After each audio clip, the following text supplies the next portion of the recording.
Bienvenidos a una nueva entrega de nuestro Alumni Pod Podcast. En este episodio nos acompañan dos ex-becarios del programa SUSI, quienes nos van a estar hablando sobre el impacto del cambio climático en la seguridad alimentaria y el acceso al agua. Bienvenidos. Gracias. Mi nombre es Ana María Peralta, soy ingeniera agrónomo, tengo una maestría en agronegocios. En el 2009 participé en el programa SUSI. El programa SUSI es un programa académico intensivo de los Estados Unidos patrocinado por la Embajada Americana, el cual nos dedicamos a hacer diferentes tipos de actividades, como son voluntariados, charlas, conferencias, talleres, proyectos, y también realizamos visitas a diferentes organismos nacionales y también organizaciones sin fines de lucro. El año que participé fue escogida la Universidad Estatal de Oregón en el 2009. Gracias, Ana. Y tú, Joan, háblanos un poco de ti. Buenas tardes. Bueno, mi nombre es Joan Rey, soy mercadólogo de profesión, tengo maestría en sostenibilidad y participé en el programa SUSI 2013 en Virginia Commonwealth University. Ahí tuvimos la oportunidad de desarrollar el programa de políticas públicas y liderazgo gubernamental, como les comenté, en la ciudad de Richmond, Virginia. Y la verdad que fue un programa sumamente enriquecedor en todo el sentido de la palabra. Perfecto, qué bueno escuchar sobre su experiencia. Por lo que veo tenemos ambas costas. Y ahora adentrándonos un poco en el tema, el impacto del cambio climático en la seguridad alimentaria y el acceso del agua. Para aquellos que nos escuchan, ¿podrían describirnos un poquito qué es eso, el cambio climático, cómo puede impactar la seguridad alimentaria y el acceso al agua? Bueno, claro que sí, entendiendo como el cambio climático como una variación global del clima de la Tierra debido a causas naturales, principalmente la acción humana, y ahí repercute lo que tiene que ver con la quema de combustibles fósiles, la pérdida de los bosques, el uso de transportes con emisiones de gases de efecto invernadero a la atmósfera, son una de las principales causantes, y eso a grosso modo una definición bastante simple de lo que viene a ser el cambio climático. Y en relación a cómo esto impacta, afecta todo lo relacionado a la seguridad alimentaria, el agua, ¿qué pudieran decirnos? Impacta de manera severa porque si nos colocamos hace 2 años, en el 2019, en República Dominicana hubo una sequía extrema, la cual afectó bastante mucho, sobre todo el ganado de acá, del país, y esto provocó muchas pérdidas a los diferentes ganaderos. Y no solamente al sector ganadero, sino también al sector agrícola. ¿Cómo pudo esto impactar? Bueno, pues en muchas áreas donde llovía en una época, por ejemplo en marzo, pues no llovió. ¿Y qué tuvo esto como consecuencia? Que los agricultores no pudieran trabajar su medio de vida, que es la agricultura. Entonces, impactó de manera negativa para esas personas campesinas que son vulnerables y que viven de la producción y de la agricultura familiar. Todo esto trajo como consecuencia también escasez de alimentos. Entonces, por ese lado ya podemos ver que es bastante negativo el impacto que puede causar el cambio climático. Y que esa escasez de alimentos conlleva entonces después otra cadena, que es el alza de los precios, la limitación, la importación, la exportación, todo se ve afectado y limitado. Y entonces, ya que estamos hablando un poquito de esas afecciones que tienen estos cambios, ¿qué otras formas prácticas se podrían ver? Por ejemplo, si yo no soy agricultora y yo no soy agrónoma, ¿cómo esto de manera práctica, una persona que no esté escuchando, que quizás se ve un poquito alejado de ese mundo y no considera esas repercusiones, qué impacto puede tener para él? Bueno, alimentos que podía consumir en determinada época del año, pues no consumirlo, o que haya poca oferta de este producto. Entonces, productos que teníamos disponibles, pues se puede afectar un poco lo que es la demanda la oferta de los mismos. Entonces, aparte de esto, también el tema del agua afecta mucho. Sabemos que gran porcentaje del agua es a consumo humano que se utiliza, y a esa sequía que, como bien mencioné, en el 2019, pues los embalses bajaron bastante y bueno, la disponibilidad de agua se vio bastante afectada, no solamente en la agricultura, sino también para el consumo humano. Es correcto, es así, es decir, podemos ver cómo también en los últimos años hemos tenido lo que es una disminución en el tema de las lluvias. Eso baja mucho lo que tiene que ver con el caudal en las presas, y eso también afecta de manera directa e indirecta tanto lo que tiene que ver con la seguridad alimentaria y nosotros también como un estado insular que somos propensos a que todos esos efectos del cambio climático nos impacten directamente, porque hay algo importante mencionar y es que a pesar de que según las contribuciones determinadas a nivel nacional, República Dominicana no tiene un gran volumen de emisiones de gases de efecto invernadero porque somos un estado insular. Sin embargo, las consecuencias sí vamos a ser una de las primeras en recibir esos embates. Por eso podemos ver o hemos venido viendo en las últimas semanas y meses cómo el tema del sargazo ha venido tomando todas las costas de nuestro país y ha afectado de manera directa el tema del turismo. Y si nos vamos a estudiar el sargazo, sabemos que el sargazo es algo que viene desde el mar de los océanos, por allá por Brasil, donde se origina. Y bueno, hace todo un recorrido que viene por el Mar Caribe y termina en las costas de México. Y es producto precisamente del uso de pesticidas y de todo eso que se utiliza en la agricultura, que al final le hace daño y va en detrimento de todo lo que tiene que ver con la cadena alimenticia. Eso que mencionan ustedes habla mucho de lo que sería la huella ambiental. Para aquellos que no nos conocen, entonces, ¿cómo se le definiría la huella ambiental para que se vayan identificando? Bueno, es la proporción de efectos de invernadero que cada uno como individuo pues emite al medio ambiente. Y hay muchísimas maneras de cómo yo como ser humano, como ciudadano, como una persona que está encaminándose al cambio y a dar lo mejor de nosotros para el país y el mundo, podemos evitarlo de muchísimas maneras o contrarrestarlo, porque vamos a decir que eliminarlo a 0% es casi imposible, pero sí tenemos muchas maneras de contrarrestarlo, utilizando bolsas reciclables, cuando vamos a salir a hacer rutas para reducir el uso de combustible, las veces que utilizamos la lavadora para secar la ropa, aglomerar quizá más ropa para no tener pequeñas cantidades y tener que utilizarla varias veces. Por ejemplo, en casa, cuando pedimos comida, estos envases que son plásticos reutilizables, los reutilizamos para guardar comida y así evitamos también comprar muchos plásticos. Entonces hay miles de maneras en las que nosotros como seres humanos podemos reducir esas emisiones.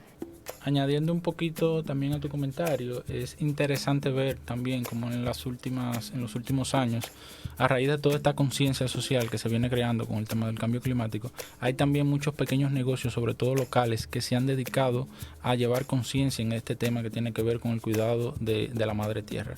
Y ahí podemos ver entonces un sinnúmero de productos y servicios que van encaminados precisamente a buscar soluciones que vayan a favor de todo esto que venimos hablando. Ya, por ejemplo, el tema de las fundas plásticas, eso yo creo que es algo que al menos la generación de nosotros está bastante convencida de que eso es un daño inmenso que le estamos haciendo al planeta. ¿Y cómo es una manera de revertirlo eso? Bueno, utilizando bolsas reutilizables a base de materiales reciclados, que tenemos aquí muchos puntos de venta que son una de las iniciativas que yo creo que más se promueven, sobre todo por el tema de que al final ese plástico va a terminar a los botaderos a cielo abierto que tenemos en el país y en consecuencia también en los mares, y eso al final crea todo un ecosistema bastante dañino, porque al final eso los peces lo consumen y al final ese es el pescado que nosotros vamos a comprar al supermercado. Entonces, cuando nos damos cuenta de esa realidad, tenemos que realmente poner los pies sobre la tierra y decir, esto lo cambiamos entre todos o no vamos a tener futuro. No, y bien como tú dices, o sea, es algo que yo debo de tomar conciencia personal, de manera que yo pueda poner en práctica esos consejos, pero también cuando lo hacemos como comunidad, o sea, como bien decías, de esos supermercados, de esas franquicias, que tanto en Estados Unidos como aquí tú vas y te dicen como que, ok, o tú traes tu bolsa o te la cargo. Uh-huh. Y si no, también eso pasa también con las bebidas. Muchas veces, si tú te fijas en las latas, en las botellas que tú consumes, tienen como que 5 cents o una cosa así. Y es justamente animando al consumidor de que, ok, tú quieres consumirlo, pero vamos a tratar de buscar la manera en que todos con esa pregunta, unidos lo que es la responsabilidad extendida del productor. Por eso es que tú ves que en las botellas plásticas, dependiendo del tipo de plástico que se utiliza, le colocan que es retornable o no, y le colocan además, cuando viene un material importado, porque a nivel local parece que no se está haciendo, pero sí le colocan un precio y eso en mercados internacionales tiene un costo, por lo regular tiene un costo de 5 centavos y de hecho eso es una profesión en muchos países donde las personas se dedican principalmente a recoger todo el plástico y las botellas de las calles y luego la venden entre 5 y 7 centavos. Eso crea toda una economía circular que eso vuelve entonces a volver a su ciclo de reproducción original y estamos ayudando entonces a no tener que estar emitiendo nuevos plásticos, sino que ya ese plástico se condensa y vuelve de nuevo a lo que es la economía circular de ese producto desde su génesis. O hacer refill también. Por ejemplo, en la oficina, en vez de tener un botellón con aguas plásticas, pues trae tu propia botella. O sea, así apoyamos un poco el medio ambiente, no utilizando plásticos.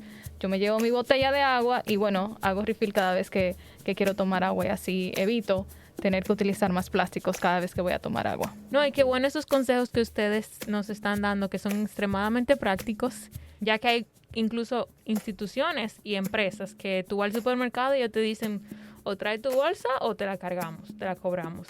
Y también hay otras empresas que también han dedicado a esas bebidas rápidas también, que si ustedes se fijan en la lata o en los potecitos, tienen un monto incluso que si tú lo devuelves te crea una ganancia. Entonces es como ese empuje que están dando de que anímense, tratemos de afectar lo menos posible en el mundo que estamos viviendo, porque vamos a seguir viviendo aquí hasta que el Señor lo permita y debemos de cuidar lo que tenemos.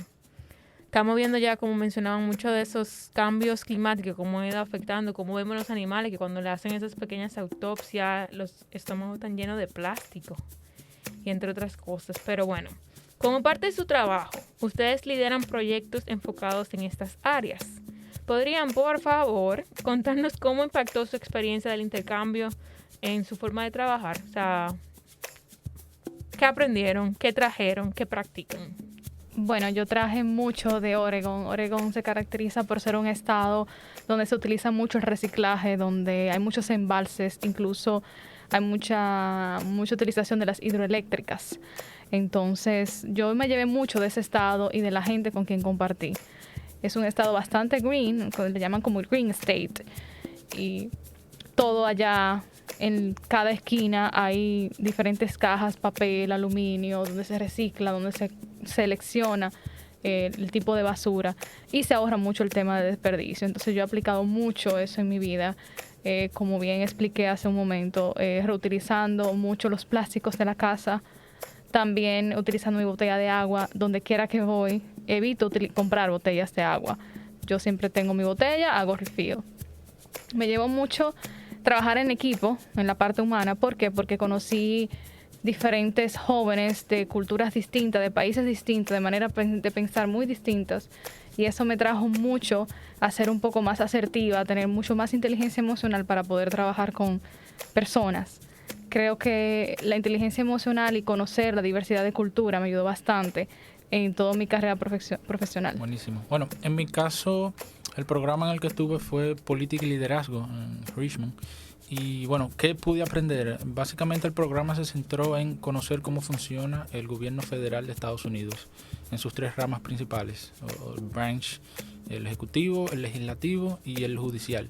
Y a partir de ahí entonces cómo aprobar leyes, desde lo que tiene que ver con el manejo que hay que tener con la prensa, el manejo que hay que tener a nivel de relaciones públicas, con los distintos gobiernos federales, estatales, locales, la comunicación con las diferentes audiencias y sobre todo con esa masa crítica fue súper importante, y cómo se aprueban al final las leyes para que vayan entonces a poder aprovecharse en el día a día y a favor de los ciudadanos. Entonces, tener ese contexto general desde el punto de vista federal de Estados Unidos y ver entonces luego cómo nosotros nos manejamos aquí en el país con un sistema de gobierno, vamos a decir que a través de republicano, porque somos una república, me hizo entender cómo también se maneja aquí el contrapeso de los poderes.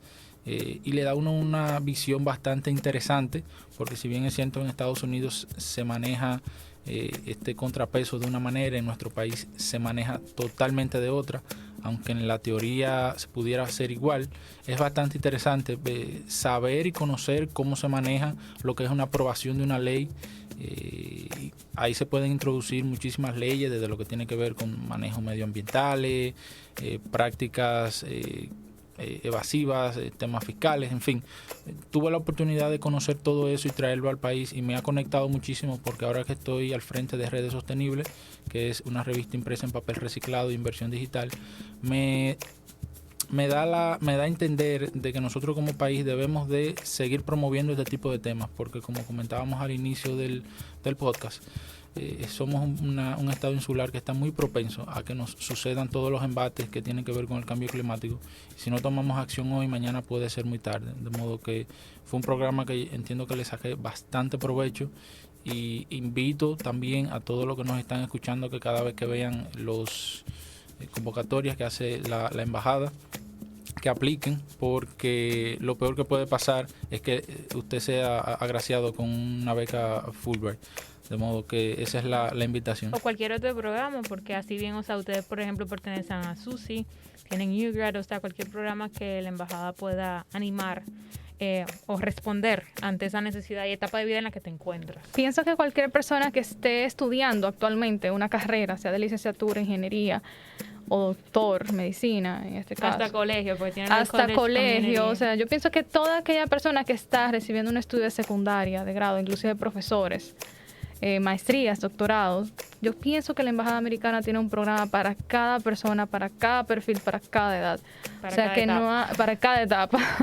No hay ningún motivo para no aplicar alguno de los programas de la Embajada en los cuales ustedes quisieran participar. Y a la persona que no está escuchando, si está pensando que le van a decir un no, déjame decirte, el no tú lo tienes seguro hasta que lo intentas. O sea, así es. Realmente qué bueno escuchar eso. Yo también soy UGRAD, entonces por eso es que hay oportunidad. Bueno, muchas gracias por eso que nos comparten. ¿Algún último consejo que quieran darle a las personas que nos escuchan de esas prácticas que ustedes hacen diarias, o cómo manejar la casa, o algo que puedan llevarse para disminuir esa huella ambiental? Yo tengo un único consejo, y es aplicar la ley del mínimo. ¿Por qué? Y voy a explicar un poco lo de la ley del mínimo, que no sé si es exactamente así, pero lo que yo entiendo por ella es que hay personas que me dicen a mí, mira, yo no voy a aplicar esto porque ¿qué hace que yo solo lo haga si la mayoría lo hace? Grave error. Si todos y cada uno de nosotros pusiera un granito de arena, por más pequeño, yo pienso que el mundo sería distinto. Porque eso es lo que nos ha llevado al estar en este medio ambiente tan contaminado, las aguas residuales, cómo desbordan los ríos y cómo contaminan todas las áreas. Precisamente por ese hábito y esa manera de pensar. Entonces yo pienso que cada uno, si pone un granito de arena, utilizando menos plásticos, reciclando en casa, haciendo pequeños huertos para consumir productos orgánicos desde casa, aquellos que puedan tener. Y no necesariamente tiene que ser una casa, puede ser hasta en el apartamento, algunos maceteros. Y practicar el hacer rutas cuando vamos a salir. Si tengo una salida, bueno, pues voy a planificar mi ruta, cuestión que en un solo viaje pueda hacer múltiples diligencias y utilizar menos combustible. O sea que vamos a aplicar un poco el hacer cosas y no pensar qué hace con que yo lo haga si la mayoría no lo hace. Ese es el primer fallo de nosotros como seres humanos. Bien. Yo me iría por las 3 R's: reducir, reutilizar y reciclar todos nuestros consumos. Ya con eso nosotros logramos un gran impacto. Y si a eso también sumamos el tema de apoyar lo local, lo que producimos nosotros aquí en nuestro país, y fomentar lo que es esa economía interna que va en procura del desarrollo económico local, pues yo creo que iríamos en muy buen camino. Nuevamente, muchas gracias Ana y Joan por estar con nosotros en esta nueva entrega, y a ti que nos escuchas, gracias por acompañarnos. Te esperamos aquí en Alumni Talk Podcast para un próximo episodio. Los invito a que nos sigan en las redes sociales @RDSostenible. Somos un medio de comunicación especializado en promover noticias, tendencias y buenas prácticas de sostenibilidad y responsabilidad social corporativa de empresas, marcas e instituciones en la República Dominicana. Muchas gracias por la invitación. Muchísimas gracias por la invitación. Los invito a todos a que practiquen día a día lo que es ayudar y contribuir a mejorar el medio ambiente.